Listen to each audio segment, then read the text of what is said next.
Salut à tous, c'est Daddy Famtech, deuxième débriefing de la journée ou premier débriefing en fonction de l'ordre avec lequel vous allez le regarder. Ici, on va parler de la présentation de la gamme Oppo, les Find X5, 5 Lite, 5 et 5 Pro. On parlera aussi des autres objets connectés que Oppo a présentés. Mais tout d'abord, je vais vous demander de me mettre un like, de vous abonner, d'activer la petite cloche. Ça fait vivre la chaîne. Ça me permet aussi aux marques de m'inviter, de regarder les présentations pour vous les présenter ensuite, les tester et vous montrer mes tests. Vous le savez, je ne suis pas de l'élite YouTube, comme je l'ai déjà répété. Mes tests sont des tests comme un utilisateur lambda, ce qui va vous permettre de vous retrouver plus facilement lors d'un test et de l'utiliser comme vous l'utilisez et pas uniquement vous sortir que des specs. Donc, merci de vous abonner.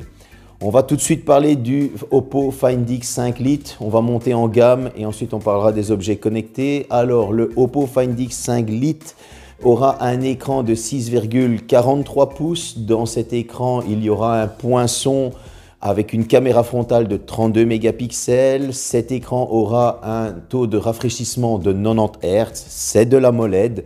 Donc franchement, on est toujours dans du bon, dans du très correct. Il sera très fin, il sera disponible en deux couleurs. Niveau processeur, on aura un MediaTek Dimensity 900. Pour la RAM, on aura 8 Go de RAM en LPDDR4X. Au niveau du stockage, on aura 256 Go de stockage en UFS 2.2.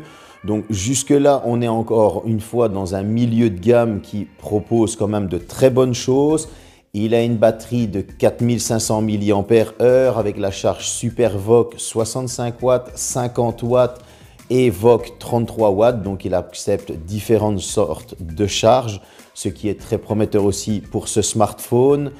Niveau appareil photo, on va retrouver un capteur de 64 mégapixels, un capteur principal bien évidemment, un second capteur ultra grand angle de 8 mégapixels et un troisième capteur macro de 8 mégapixels. Ce Oppo Find X5 Lite sera proposé au prix de 499 €, 499 € pour nos amis français. Il est déjà en précommande à partir de maintenant. Vous aurez des cadeaux offerts par Oppo suivant les différentes promotions. Il sera disponible en magasin après les précommandes à partir du 14 mars. Maintenant, parlons du Find X5. Pour ce dernier, donc le Find X5, on va retrouver un écran de 6,55 pouces avec un taux de rafraîchissement de 120 Hz.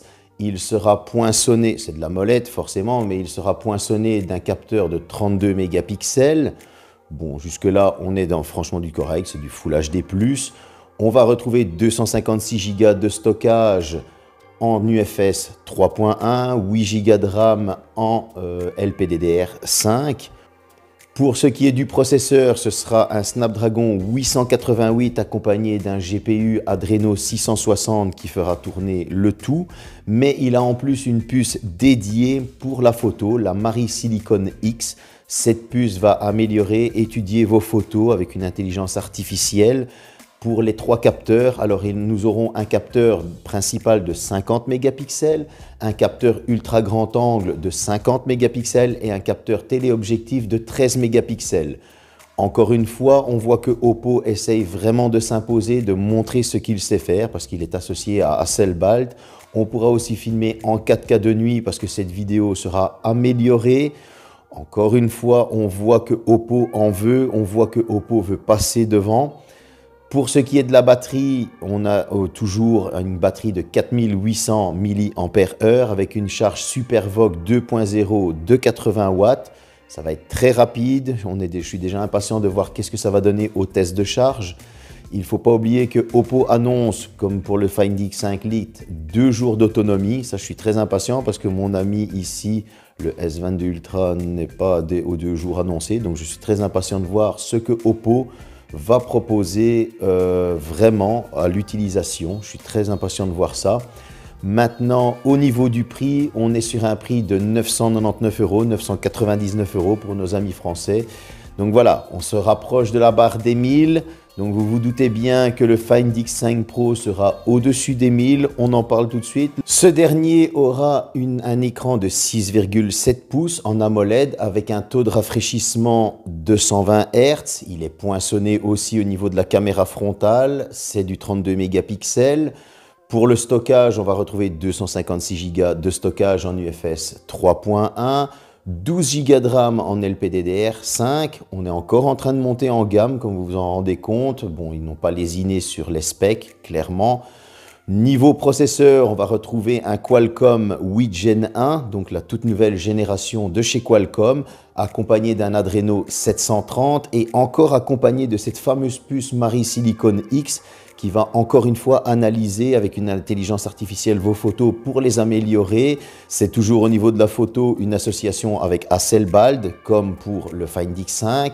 Alors qu'est-ce qu'il va nous proposer au niveau de la photo? Toujours ce capteur de 50 mégapixels principal. Il sera sur 5 axes, il ne faut pas oublier, donc franchement il sera très bien stabilisé. On va retrouver un deuxième capteur ultra grand angle de 50 mégapixels et ce téléobjectif de 13 mégapixels. Pour ce qui est de la batterie, on va retrouver une batterie de 5000 mAh. On monte encore en gamme avec une charge 2.0 SuperVOOC de 80 watts. Jusque-là, c'est assez très prometteur pour ces trois Find X5. Le Find X5 Pro sera aussi en deux couleurs et il sera affiché à un prix de 1299 €, 1299 €. On vient de passer la barre des 1000 €. On se rapproche de ce que Samsung et de ce que Apple peut faire. Voilà, maintenant, est-ce que ce téléphone vaut son prix? Ça, vous le saurez dans les prochains tests qui sortiront sur la chaîne. Donc, je vous invite à bien suivre la chaîne, toujours à vous abonner pour voir qu'est-ce que ces trois smartphones valent. Maintenant, Oppo a présenté d'autres objets. Ils ont présenté la Oppo Watch Free. Donc, c'est une petite montre connectée qui sera à moins de 100 €, 99 €, 99 €. Donc voilà, c'est aussi une montre qu'il faudra tester. On va voir ce qu'elle vaut. Est-ce qu'elle vaut la Watch Lite de chez Xiaomi? Est-ce qu'elle vaut mieux? Ça, ce sera dans les tests. Ils ont aussi présenté les nouveaux Oppo Enco X2. Alors, ils ont l'air aussi très prometteurs parce qu'ils ont aussi quelques spécificités comme le 40 Hz au niveau de l'audio. Donc moi, je suis très impatient de tester ces écouteurs parce que vous le savez que pour le moment, j'ai testé pas mal d'écouteurs. Donc j'ai cette oreille qui commence à s'habituer aux différents sons. Et moi, ces Oppo Enco X2, ils me tentent bien. Dites-moi ce que vous pensez de cette nouvelle gamme de chez Oppo. En tout cas, moi, la hype, elle est vraiment présente parce que j'ai trouvé que la gamme est très diversifiée. Donc, ils se sont tenus à deux couleurs pour le Lite, pour le 5 et pour le 5 Pro. Voilà, on n'a pas non plus une gamme différente de 30 000 smartphones sur lesquels on se perd un petit peu. Oppo essaye de se recentrer. On sent vraiment qu'il y a une qualité derrière. On sent vraiment qu'ils essayent de se recentrer sur le haut de gamme, même avec leur 5 Lite. Et donc ça, franchement, c'est vraiment très intéressant. Moi, je suis très impatient de vous montrer les tests. Dites-moi ce que vous en pensez dans les commentaires. Comme je vous ai dit, n'hésitez pas à commenter, à liker la vidéo. À bientôt.